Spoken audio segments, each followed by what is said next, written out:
lecturer, filmmaker, television host, and I might add, a marvelous singer.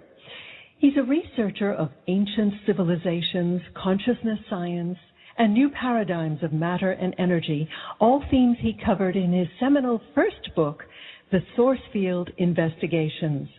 It was published just 2 years ago and quickly became a New York Times bestseller. Now, he's expanded upon this information and put it into a rather surprising context in his new book, The Synchronicity Key, The Hidden Intelligence Guiding the Universe and You, which has just been released. Welcome, David. I am so pleased you could join us. Well, you make me sound pretty cool. I'm like, wow, this sounds like a good guest. I want to hear this guy. Absolutely, I want to meet him. You have hardly anybody mentions that I'm a good singer, but that's true. I did a studio album called Wander Awakening, and it has. I did it with this guy who won 9 Grammy Awards, named Larry Sire, who has worked with over 500 recording artists, and a lot of people don't even track that or realize that. It's not something that I've been promoting very much because there's a certain segment of people that don't like music that sounds like some of the best stuff that was written in the 70s. But that's kind of the genre that I went for. Uh-huh. And it actually came off very, very well. I feel like it's a whole spiritual journey about being a soul that was extraterrestrial and then have to come to Earth and play the human game for a while and go through pain and fear and misery and angst and all these things until you eventually reach a state of happiness once again. I'm very proud of it. I think that it sounds as good as any of the stuff that I like to listen to just in general. And hardly anybody knows that, so you obviously did your homework. Well, the Chinese say that we have to hear a thing 100 times, possibly in 100 different ways before the information seeps in. And whether it's poetry or films or the printed word or music, these are all ways of kind of penetrating our consciousness and expanding your message. So well done, David.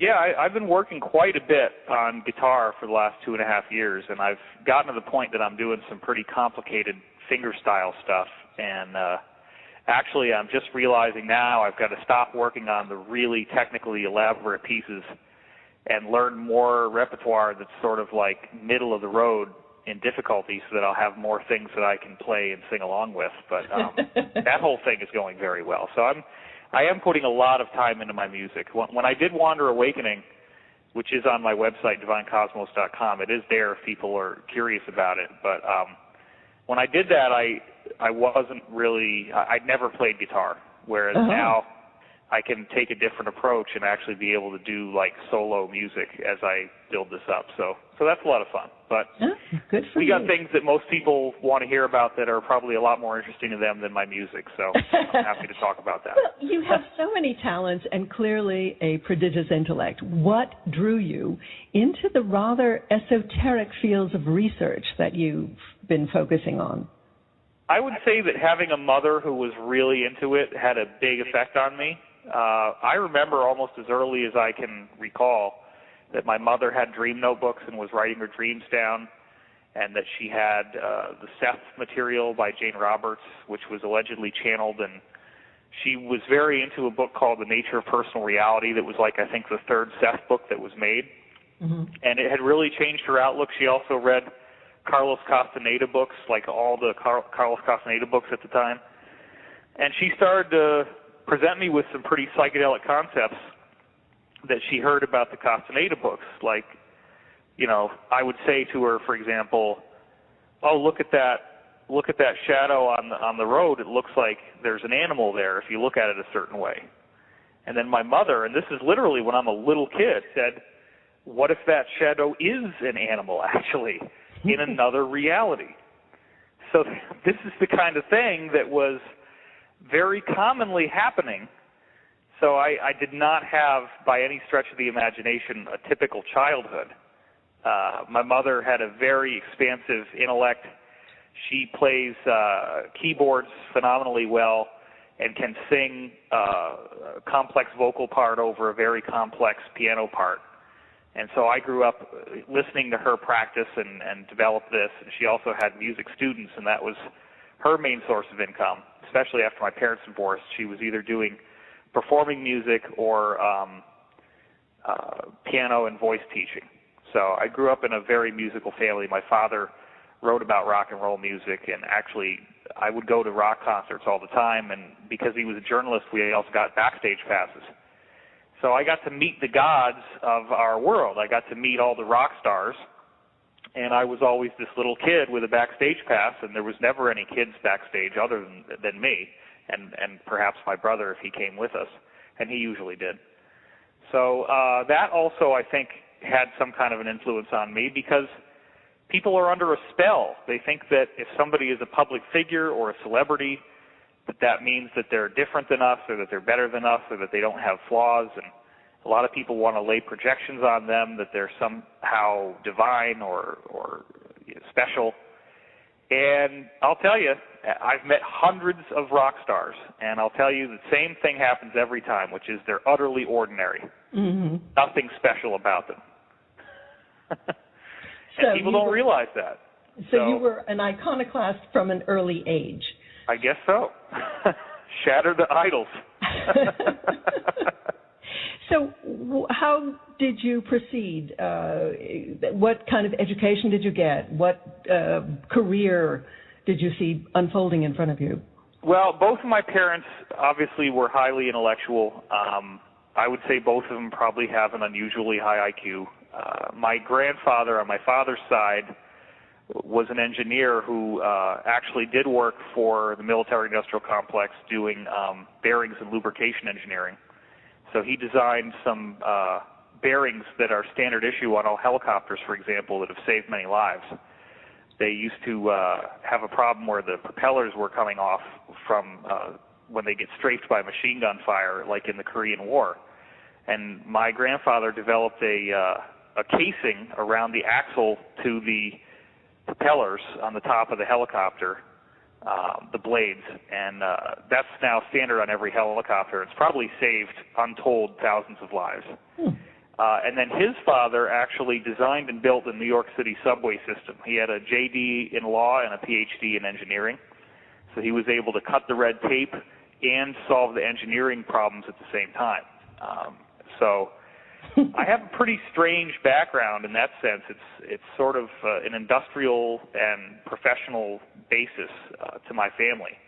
And so I was always expected to excel. I was always expected to have really good grades. I did have an unusual reading ability. I was put a couple grades ahead of my other classmates in terms of verbal ability from the beginning. And because I came into kindergarten able to just blow everybody out of the water in terms of my reading ability. So I always was picked on in school because I had a higher intelligence than most people, and it really was quite horrible. I actually went through bullying and teasing and harassment my whole life for being smart. But at the same time, I was also having very profound psychic experiences. I started to read books on how to develop my ESP when I was 7, and I actually put this cover over a book on ESP to bring it to school, and I wrote free reading on it. And you can actually still see the imprint of where I wrote free reading on the cover of the book. And I was practicing these ESP exercises based on stuff that my mother had said, based on dreams that I was having, based on an out-of-body experience that I had when I was 5. And I started to get results. I started to telepathically influence my best friend at the time. His name was Eric. And I was able to get Eric to wake up in the middle of the night, and he felt like there was somebody in the room staring at him. And I realized that was probably my astral body. And so this is, again, not normal for a 7-year-old. But I was very actively interested in developing my ESP, and I've just continued to do research ever since then. I was researching DNA when I was in 5th grade, and the idea that DNA was not randomly evolved. It couldn't have been randomly evolved. I was researching body language by the time I was in junior high school, like 7th grade. And I'd already researched by that point, lots and lots of esoteric stuff about like tarot cards and all the ESP and hypnosis books I could get my hands on, all that kind of stuff. So I really did have a well-rounded background. By the time I was a senior in high school, I was actually giving people tarot card readings in the senior lounge, and with astonishing accuracy. I mean, people would sometimes just be completely blown away by it. And I was also, by the time I was, I guess, 15 or 16, maybe 16, I started to be able to do lucid dreaming. I'd gotten books on that. And so I guess you could kind of say, I mean, I shouldn't say this about myself, but others have said this about me, that I was like a psychic child prodigy, and I really was very advanced on this stuff. I've been researching this my whole life, so nothing really surprises me. People hit me with an esoteric story, and it's not gonna surprise me, no matter how far out it sounds. It's like I've probably had a similar experience. Well, one of the things I so liked about your book is that in addition to all the esoteric stuff, there is hard science, there is real live history. What your very kind of autodidactic background has prepared you for is the ability to see the bigger patterns in all of this and how they intertwine. Yeah, that's a good point. Remember I told you that my grandfather designed these, he has 80 different patents for bearings, and one of them is a life-saving thing on helicopters. Well, there was a very strange thing that would happen. We'd go over to their house when I was a little kid, and he always saw me as the one that he wanted to try to make like him. So when we go over to Nana's and Papa's, that's what we called them, Papa would take me up into his office up in the up part of the house in the back, and he had this little office back there, and he'd sit me down in front of this computer. Back then, computers were like something nobody had unless you were a total geek. The screen was all amber colored. It had this funny, weird noise that it would make. And he was trying to write a program on tapered land thrust bearings. And the tapered land thrust bearing is a specific type of bearing that basically creates a consistent pressure over a round disc so that you have an axle that's attached to the disc that can spin and rotate freely in either direction. And they're used for military land vehicles that have to go over rough terrain. Well, he was trying to design a program that would allow you to custom make a bearing. And basically, the problem was that there was only 2 or 3 of these bearings that everybody was using, and they had to build around them to any other design specification. So here I am, this little kid, and he's trying to explain to me how he's writing this program that uses things like matrix inversions and all kinds of really elaborate mathematics. And, basically what he was trying to do is write a program that could calculate the film thickness of oil and the viscosity of oil over an entire matrix area, which was the pad in the bearing. And he had to do lots of little points and sample each one for how much viscosity and film thickness and temperature. So I would be hearing him describe this to me, and what he was really doing was trying to solve the problem himself. Like there was one time when he couldn't compile the various modules of the program, and the whole thing came down to one semicolon that he'd made a mistake in. So what did that teach me? That was I think that was divinely ordained. I think there was some sort of higher guidance involved in this happening. Because I'd go in there, and I'd hear really complex stuff that was way beyond my ability to understand. And all I would do is I would be very relaxed. I wouldn't get nervous at all. And I'd just say, okay, I may only understand 5% of what he's saying. And over the years, it probably became more like 50%. But in the process, he enjoys talking about this. He's happy. And I'm actually learning, something. I'm following what he's trying to do, and I do want to help my grandfather write this program, because if he writes this program, he'd make tons and tons of money. Well, he died without ever being able to solve the problem. But in the process, I learned no matter how crazy and complicated and scary looking some kind of information is, just throw yourself in and figure out what you can. And I've done that with all the branches of science. Thanks to the internet, you can read anything you want without having to go to college. And I studied chemistry and physics and biology, and history probably was one of the more difficult ones to tackle. And I kind of held off on that. But in this book, I've demonstrated, a pretty encyclopedic history basis and showing that there's this very odd experience we're all having. It's like we're in the Matrix, the same. We could be having this conversation 2,160 years ago in a weird little grove in Rome somewhere. That's how bizarre this stuff is. We find out that not only is reincarnation real, and the same characters keep showing up from one incarnation to another, and they have the same face. And that, of course, causes you to have to rewrite the laws of DNA and genetics and biology. But then we're also seeing that apparently, and we've only identified a few cases so far, but we have seen world leaders who look exactly like their counterparts, exactly one age of the zodiac apart. They look the same, and they do the same things, and they're involved in the same political activities and the same military activities, exactly one age of the zodiac apart. It's like there's a hologram, and we're partly having free will, but we're also partly dancing to a script, and there's some weird interface between free will and destiny that's sculpting our lives much more than people would think. The number of people who've read this book are probably only a few thousand right now, but already it's having a sensational effect on how people think. It really changes everything. And I assume you've read it, right? I have read it. All 500 pages of it, thank you very much. Well, speaking of the book, let's get into it. It's called The Synchronicity Key, the hidden intelligence guiding the universe and you. So I think we could probably spend the next hour just on the tagline, but let's start with the title.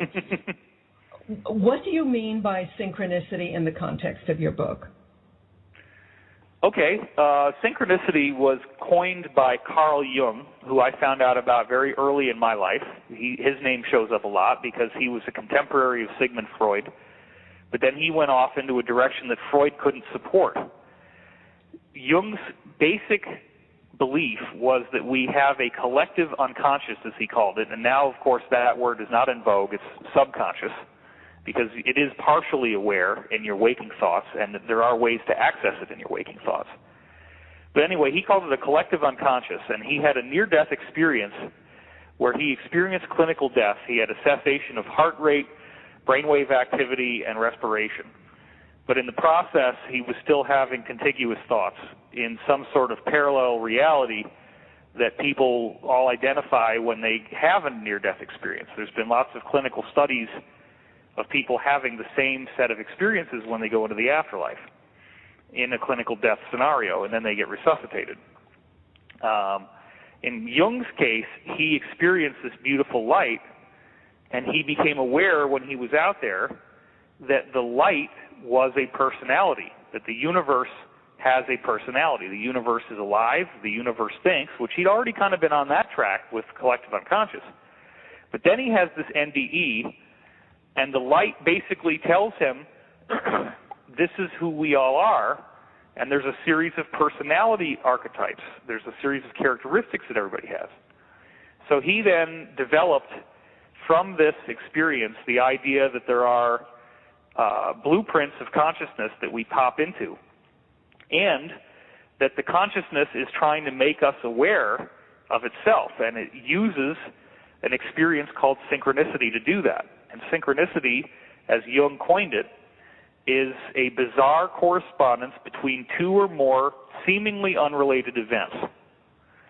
So, for example, I get numerical synchronicity all the time. I will see numbers on the clock.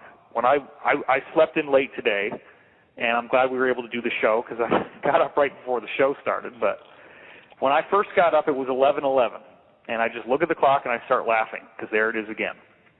I've even had cases where I was driving to a job that I had at Dutchess Community College. I was in the pit band for a play called Three Penny Opera.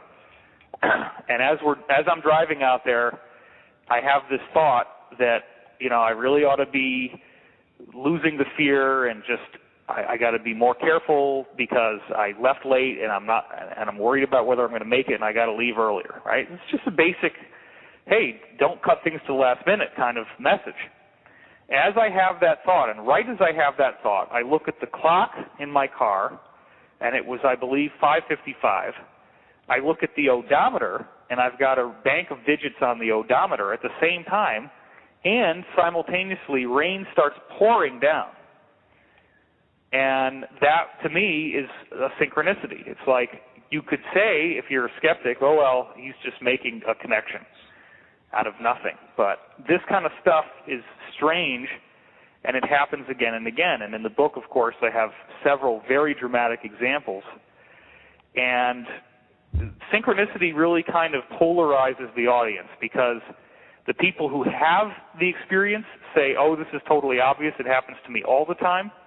The people who don't have the experience tend to be violently opposed to the whole idea. Okay, and think that anybody who does have it is an idiot. Right. You're using the whole concept of synchronicity to plug into a number of other concepts that you pull into the book. One is the concept of these cosmic cycles. Sure. The periodicity, whether it's 52 years or 2,160 years or whatever, just these kind of factors of the Mayan long count. You know, that is correct. Which you then tie at the end of the book, not to the Earth's wobble, but to the brown star or black star. Nibiru, yeah. Yeah. The Sumerians actually were right, except that it's not a planet, it's actually a star.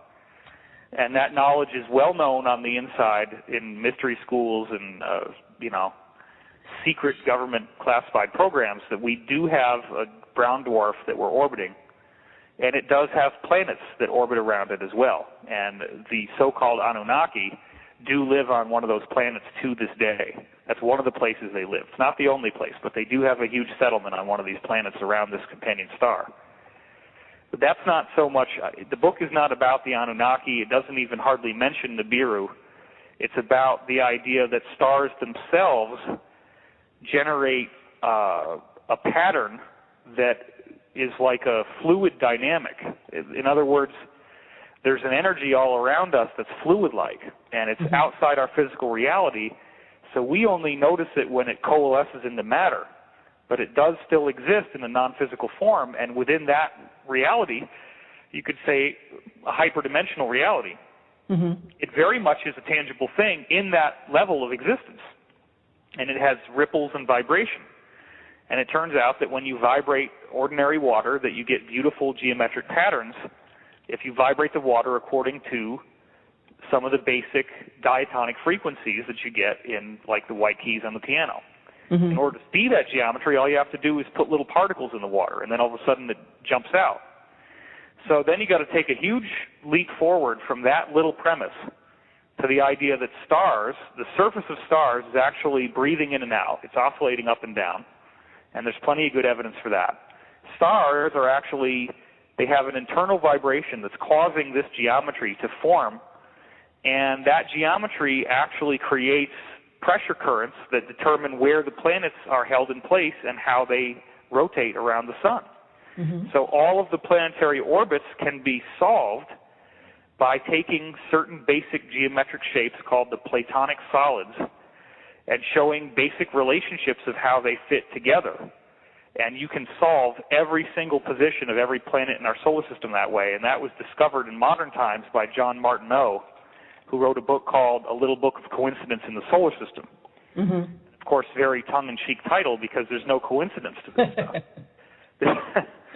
And the point is that not only do these geometric forces exert a very strong gravitational force that actually holds the planets where they belong, so they don't just go rolling around the solar system like billiard balls, but they're very much held in position.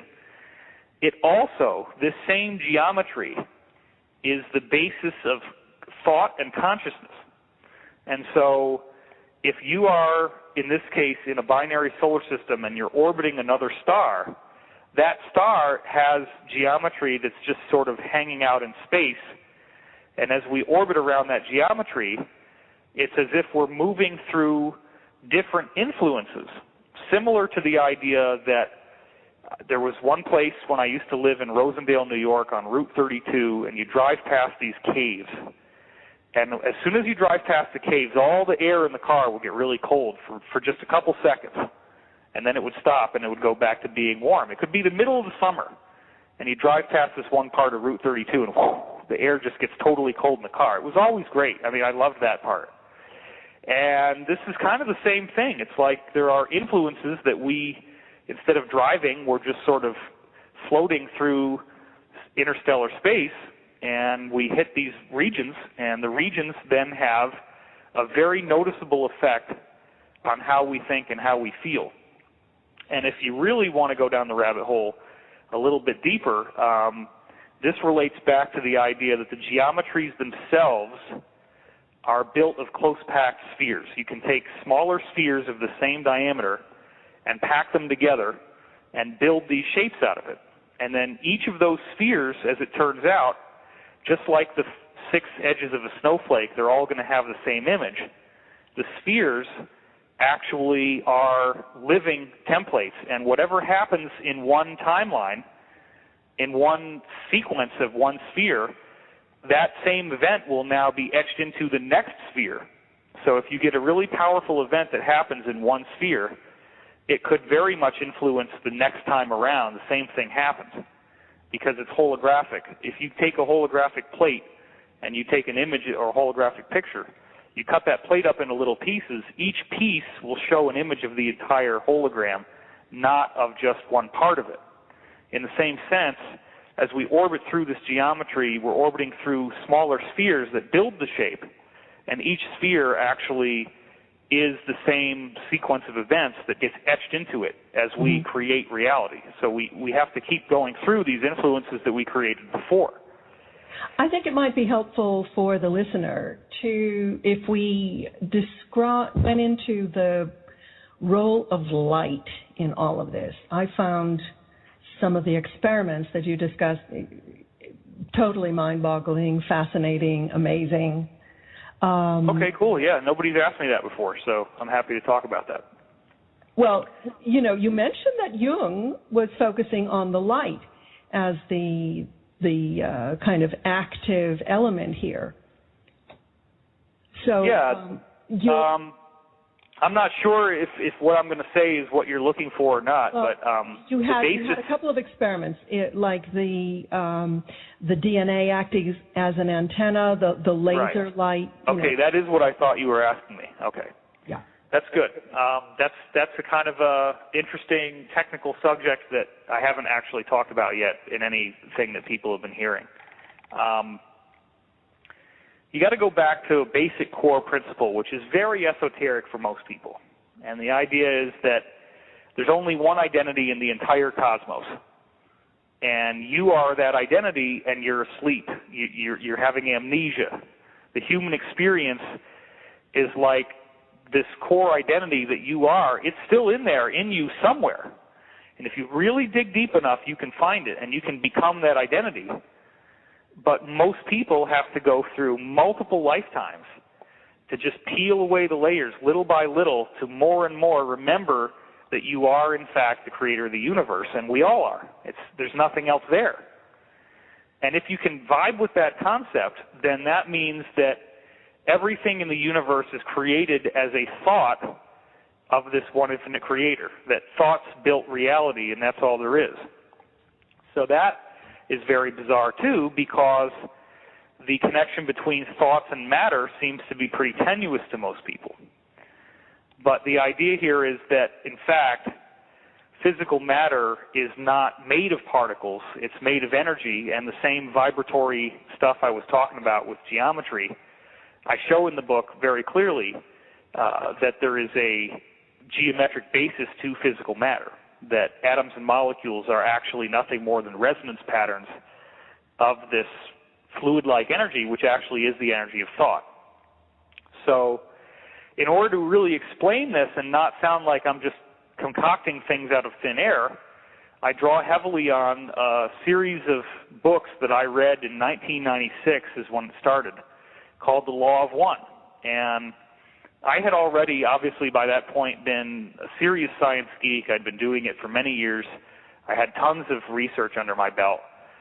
And especially since I started to go to college and I had my meals paid for and I was living on campus, I had lots of time to devote to esoteric study.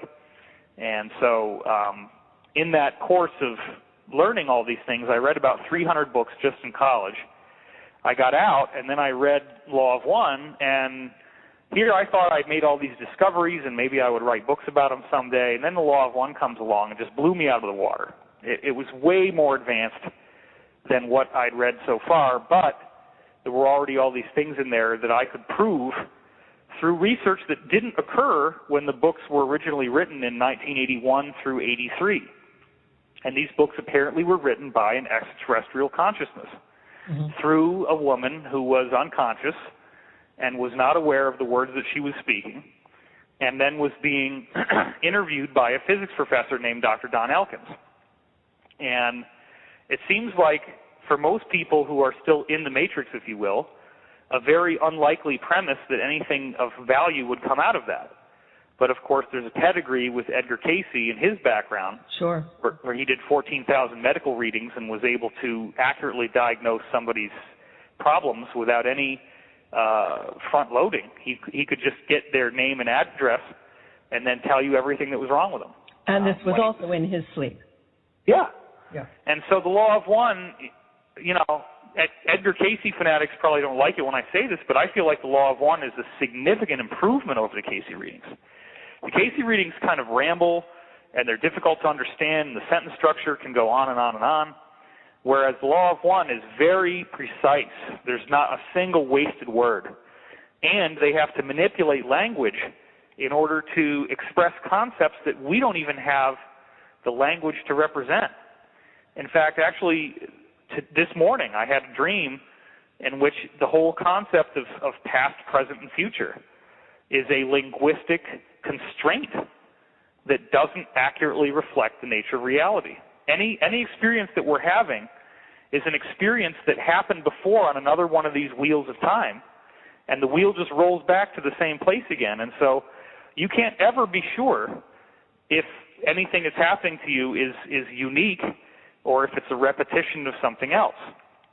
And I believe that the core of what you wanted me to get to is the model of the universe that the Law of One talked about, which is that the universe is built of light. And they specifically, this is where it gets really strange, they specifically say light love. And they explain that these are two aspects of universal energy. So it was a major breakthrough for me to figure out what the heck they're talking about. Because even when I wrote the previous volume that has over 1,000 academic references and basically proves that the Law of One model is correct with redundant evidence, what I did not have was the understanding of why they say light love. So to make it really short, light is photons. Love is a tunnel that photons travel through. Mm-hmm. And when you have a thought, you create a tunnel that photons can travel through. So if you think about a person, you automatically create a tunnel between yourself and them. And then, as is the nature of consciousness, it's automatic that as soon as that tunnel is created, photons will start flowing back and forth between the two of you. And that actually also is the way that matter is created. Matter as a vibration, the geometries that I was talking about, are basically light flowing through these tunnels in certain geometric patterns. And that's all stuff that's going to be in a sequel to this book, because in this book I didn't really get too technical in terms of the physics of how this works. But I did get into the light-love principle, and the reason why I got into that is it's a major paradigm shift when you find out that oil and pharmaceuticals are the two biggest money makers on earth, and the business is in keeping us sick, not in making us well. Because if we're well, there's no money to be made. And we have been denied one of the most intrinsic things we need to know to stay healthy, which is that your DNA is a photon storehouse. Each DNA molecule is like a little fiber optic cable that's holding an average of 1,000 photons per DNA molecule. And they're in there. If they weren't in there, you'd be dead. And when you start to get sick, certain parts of your body, your tissues, will dim out, and you will lose the luminosity. The photons actually disappear. Now, what is so crazy is that somebody can think thoughts about you, especially if they're being violent or aggressive, if they're trying to shame you, if they're trying to make you feel bad, if they try to trigger your temper, and you go into a fighting scenario with that person, or a scenario where you crumble. What they're really trying to do is break you. They're trying to get you to have a submissive response in the wake of conflict. If there is a conflict, and if you end up submitting in the conflict, then you just throw the gates wide open, and your DNA starts bleeding off photons like crazy to the person who's attacking you. And it's interesting because people talk about energy vampires. Oh, yeah. That is so much more real than most people think. And this book, a lot more than Sourcefield, I really wanted to establish that there is a scientific basis to this, because it finally helps us make sense out of why there are people on Earth who seem to be doing the biddings of some astral consciousness. There's a lot of, if you really go far into the ET stuff and you get into the scariest ET stuff, there's the idea that the so-called Illuminati or New World Order, that these guys are actually being held under the boot heels of some sort of powerful negative extraterrestrials. And I do believe that's true. Now, these negative beings are not allowed to do too much. They're allowed to do only what we invite. And that's the law of one model that shows that the universe ultimately is benevolent. It's not this place where you're built to be tortured. But if you have negative thoughts and if you do negative things, there's universal law that requires you to have a negative experience. And negative beings are allowed to create that experience for you up to the amount that you invite. So on a planetary level, what we're actually seeing is that wars are allowed to happen, but only up to the level of what we invite. Atrocities are allowed to happen, but only up to the level of what our negativity has created. So people who die in war may have killed someone in war in another lifetime. And there is a whole basis to this that takes a really advanced knowledge to be able to appreciate it. This is one of those things that really incites controversy. People do not like the idea that there is a creator out there that holds you precisely accountable for what you do.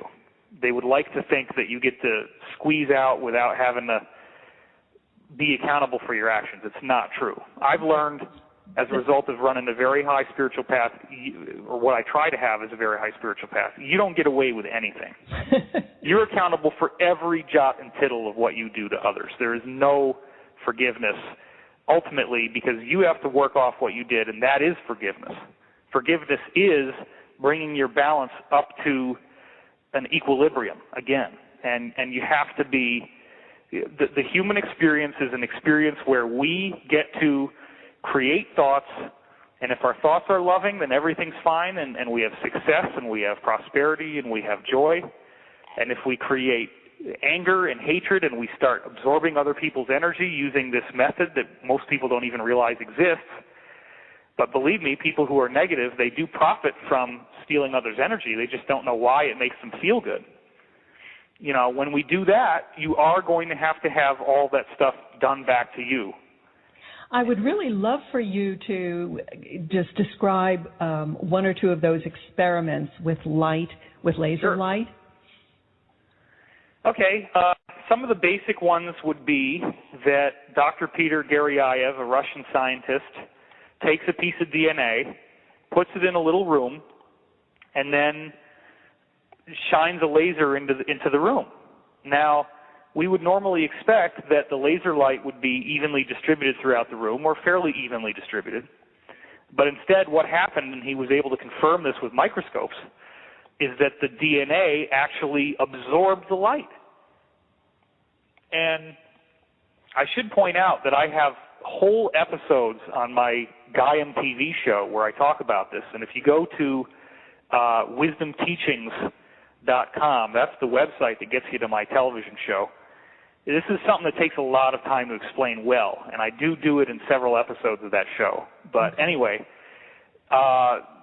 here's the really weird part. Not only is DNA seeming to have some gravitational attraction to light, because light is not able to be influenced by any forces except gravity, and when you go near a black hole, of course, it will vector in light to itself. That doesn't happen in other types of energy fields like electromagnetism. So there seems to be a microgravitational effect going on inside DNA that allows it to absorb light that way, and that's how our DNA is getting the photons. But then the really crazy part is that you take the DNA out of the room. You remove the DNA, and the light, you would think, would stay inside the DNA, but it doesn't. The light stays where the DNA had been, and now you have nothing. By any conventional definition, there is nothing there. There's no DNA, and yet there is a force field that holds the light in position where the DNA was, and it will continue to do so, and it does so for an astonishingly long time. He was able to take liquid nitrogen and blast this little phantom, and the photons would escape, but then within 5 to 8 minutes, new photons would return, and the thing would reappear.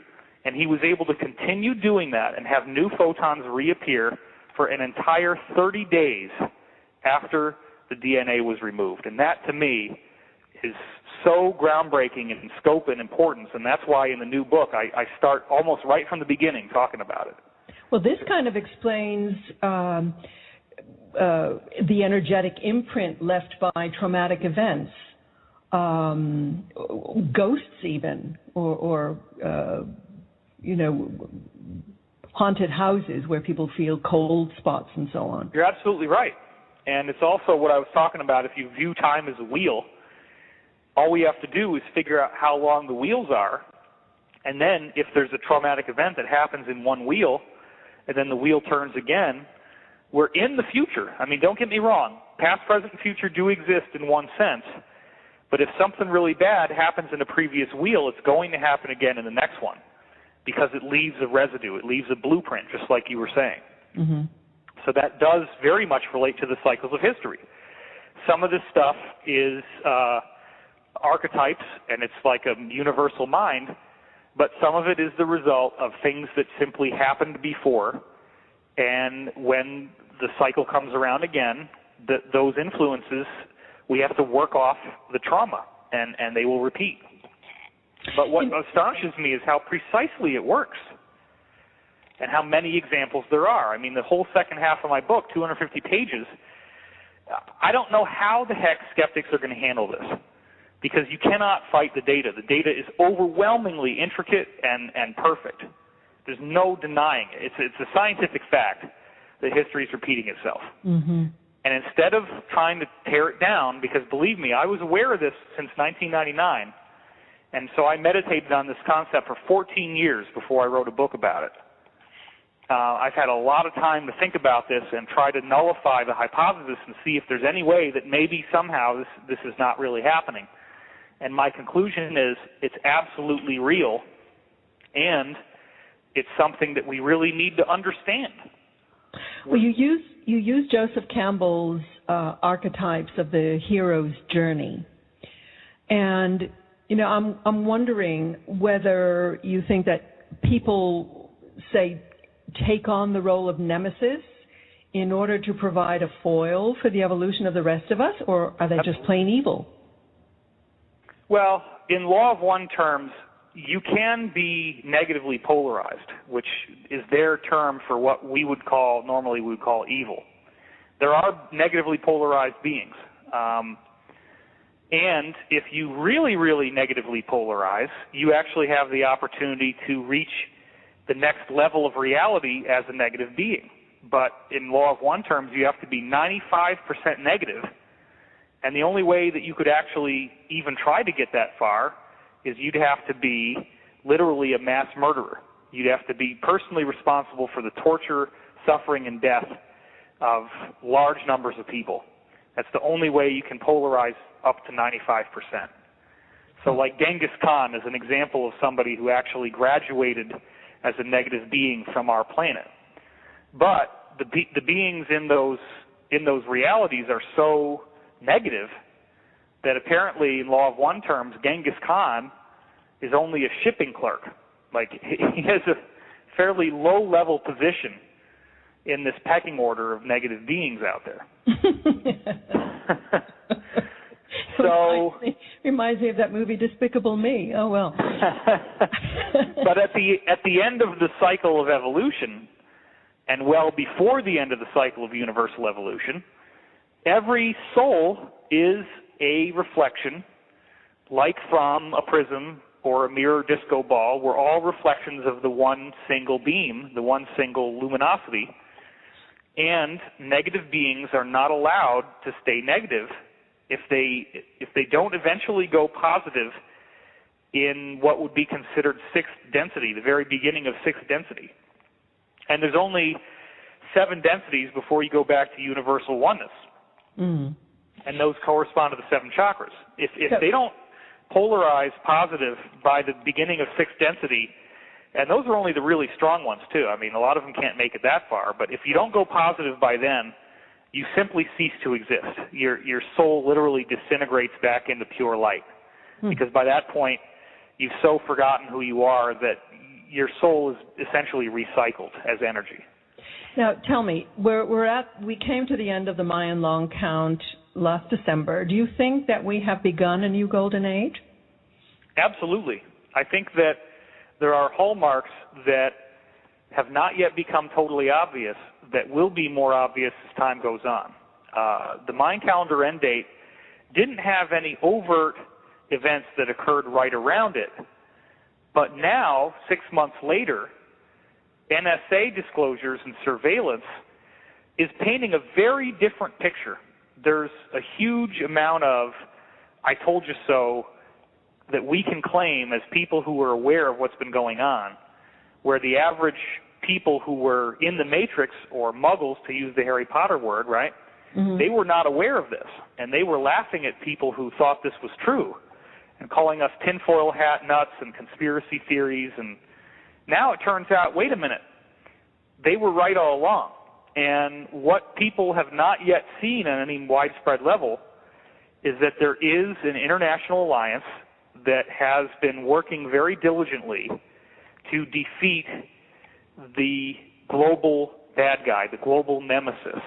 Because there is a global nemesis, and that's a very important stage of spiritual awakening that everybody has to reach. Now, it is scary to read about this stuff and hear about it. There's videos that are scary, there's radio shows that are scary, there's books and websites that are scary. I try not to scare people, but I do say, like, look, just in the same way that you could be living in a town and there's this one wild, raving fundamentalist, and if you happen to bump into that fundamentalist, you're going to get the whole spiel. Oh, there they are again. Oh, my God, let me see if I can go somewhere else. Mm-hmm. Well, there's a different type of fundamentalist religion than what most people are aware of, and it happens to be based on Lucifer. And it just so happens that the people who have a fundamentalist Lucifer religion are the most powerful people on earth. And they don't ever usually come out in the open. Only mid-level people actually participate in an election to be king or president or anything like that. The people who are really behind all this stuff, they don't go out in the open. Mm-hmm. They're the ones that have their hands on the levers of the production and distribution of money. Because when you control money, you control people. And you control their lives, and you control whether they eat and whether they starve. And so it's all starting to become clear to people now that we are living in a society where the media is being used, not this, of course, but mainstream media is being used as a propaganda delivery system. I met 2 girls on my hiking trail. I do a hiking trail, one of several, and they happened to say, "Oh my God, are you David Wilcock?" Yeah, And so then I politely stayed and talked with them for a while, and they weren't old enough to know how the Soviet Union was portrayed for an American teenager in the 1980s, which I was. But they were always talking about how the Soviet KGB controls the media, and that anything that you see on Soviet television is just pure propaganda. Well, it's such a classic case, as Jung would call it, of projection. And projection is a psychological problem where anything that you're doing, you accuse other people of doing. Well, there's the old folk saying, the pot calling the kettle black. Exactly. Unfortunately, we are very much running out of time. And I wonder, David, if you could tell us where people would go to hear about your events, your workshops. I understand you're coming shortly to Portland as well as Albuquerque. That is true. I have, if people actually want to meet me, I don't usually have the chance to meet anybody at these large events because there's so many people, and I usually just have to get ushered right out the door when the talk is over, because I do have threats that have been made against me and things like that. And we do now have to have armed security guards and stuff like that. But at the smaller events, people do get a chance to meet me in person, one-on-one, take their picture, all that kind of stuff. We have one coming up in Portland. We have another one coming up in Albuquerque. You can read about that on my website, which is divinecosmos.com. At the very, very least, even when I'm the most overwhelmed, I write at least one article a month. I try to write an article every 2 weeks or more. Right now I'm in a productivity binge, so I'm doing a lot of articles. So Divine Cosmos is really sort of the home base. Then the other thing is, for the longest time, people said, David, we want to see you. We want to see more videos. Well, beginning in January, I took on a contract to do a television show, and it is called Wisdom Teachings. You can go to wisdomteachings.com, and it's a low monthly fee. Right now it's less than $10. And that adds up to basically $2.50 an episode. But I'll tell you that this television network, it's an online-based network, but there's a lot of different content on there. So you get access to over 5,000 different This is Gaiam TV? Yeah, Gaiam TV. And what's happened is that my stuff has become the most popular thing on the whole network by like a large degree. And that's because I'm just packing in so much stuff. It's like all of this information, way more than I could ever cram into one conference. And people used to pay a lot for that, and now you can get a lot of it on Gaiam TV. Of course, it doesn't change the value of doing a weekend where you get to meet me in person and meet all these other like-minded folks. But right, so that but it's a lot more accessible now. Absolutely. You know, it's not sealed off. GaiamTV.com. Or what I recommend is just type in wisdomteachings.com, and that takes you right to my page. Very good. And then, of course, the book is called The Synchronicity Key, and we've only really scratched the surface, but you can't. It's such a complex subject, it would take a long time to really get into it. But the point is that this is a book that has a narrative. It's not just science. It's actually a story, and people say it reads like a great thriller. I did write it based on the basic principles of Hollywood storytelling, so it does have those elements in it. And I'm really happy with how it's turned out, and pretty much almost every review we're getting on Amazon, there's over 30 right now, they're almost all 5 stars except for one, and the other one was 4. So people really are digging this.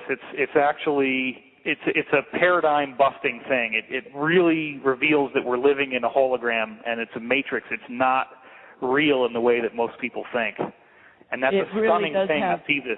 Absolutely. It really does have something for everybody, from conspiracy theorists to scientific nerds to sacred geometry buffs, etc.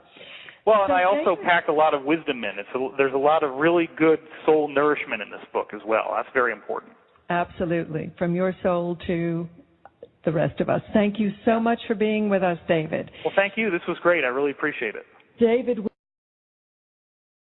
or the printed word, or music, these are all ways of kind of penetrating our consciousness and expanding your message. So well done, David.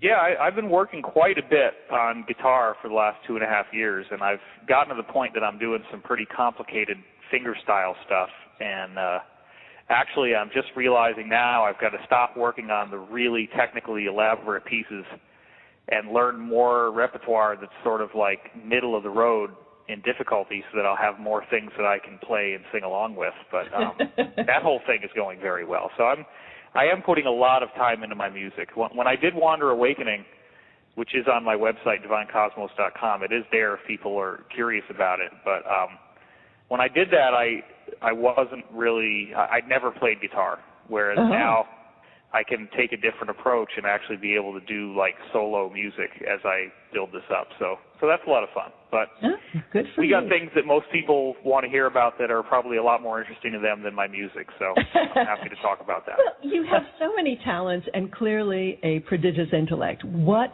drew you into the rather esoteric fields of research that you... Works phenomenally well and can sing a complex vocal part over a very complex piano part.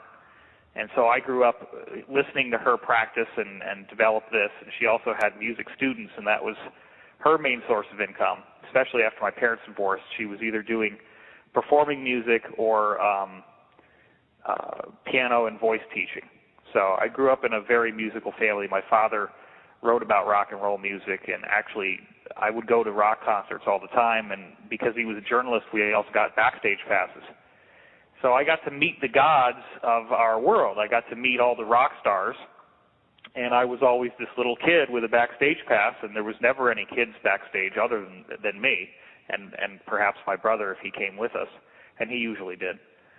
So that also, I think, had some kind of an influence on me, because people are under a spell. They think that if somebody is a public figure or a celebrity, that means that they're different than us, or that they're better than us, or that they don't have flaws. And a lot of people want to lay projections on them that they're somehow divine or special. And I'll tell you, I've met hundreds of rock stars, and named Larry Sire, who has worked with over 500 recording artists, and a lot of people don't even track that or realize that. It's not something that I've been promoting very much, because there's a certain segment of people that don't like music that sounds like some of the best stuff that was written in the 70s. But that's kind of the genre that I went for. And it actually came off very, very well. I feel like it's a whole spiritual journey about being a soul that was extraterrestrial and then have to come to Earth and play the human game for a while and go through pain and fear and misery and angst and all these things until you eventually reach a state of happiness once again. I'm very proud of it. I think that it sounds as good as any of the stuff that I like to listen to just in general, and hardly anybody knows that, so you obviously did your homework. Well, the Chinese say that we have to hear a thing 100 times, possibly in 100 different ways before the information seeps in. And whether it's poetry or films you've been focusing on. I would say that having a mother who was really into it had a big effect on me.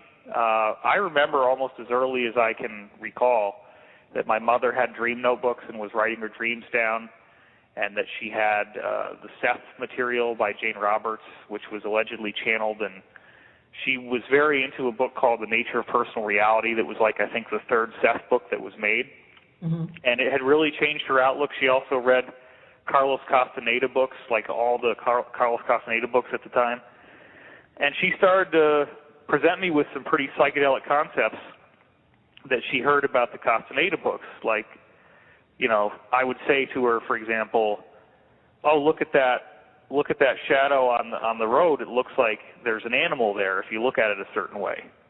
And then my mother, and this is literally when I'm a little kid, said, what if that shadow is an animal, actually, in another reality?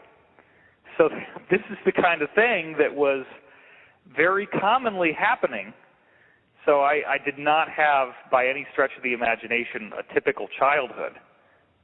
My mother had a very expansive intellect. She plays keyboard.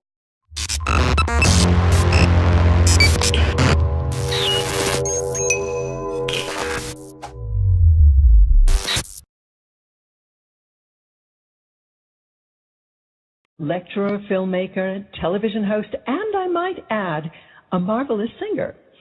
He's a researcher of ancient civilizations, consciousness science, and new paradigms of matter and energy, all themes he covered in his seminal first book, The Source Field Investigations.